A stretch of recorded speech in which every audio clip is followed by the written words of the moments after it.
উপর থেকে বঞ্চিত হয়েছে।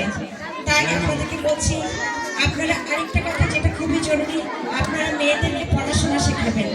আপনারা অবশ্যই মেয়েদেরকে পড়াশোনা শেখাবেন, তাহলে সে একটা শিক্ষিত মা হতে পারবে।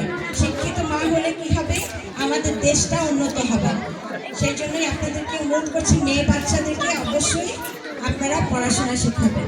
আমার স্বামী এতদিন যা করেছেন, উনি ওনার নিজস্ব অর্থ দিয়ে করেছেন। উনি সরকারি অনুদান ছাড়া উনি নিজস্ব অর্থায়নে যা যা সেবামূলক কাজ, যেমন খতবা ক্যাম্প করেন, চক্ষু শিবির করেন, শীতকালে শীত বস্ত্র বিতরণ করেন এবং স্কুলে শিক্ষাবৃত্তি প্রদান করেন, সবগুলো উনি ওনার নিজস্ব অর্থায়নে করেছেন।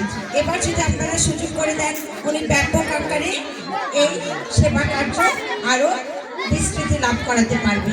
তাই আপনাদেরকে আবারও শেষবারের মতো অনুরোধ করে যাচ্ছি, সময় মাগরিবের সময় খুবই কাছে, আপনারা অবশ্যই মোহাম্মদ আসলাম চৌধুরীকে ধানের শীষে ভোট দিয়ে ওনাকে সেবা এবং এই সীতাকুণ্ডের উন্নয়ন করার সুযোগ করে দেন।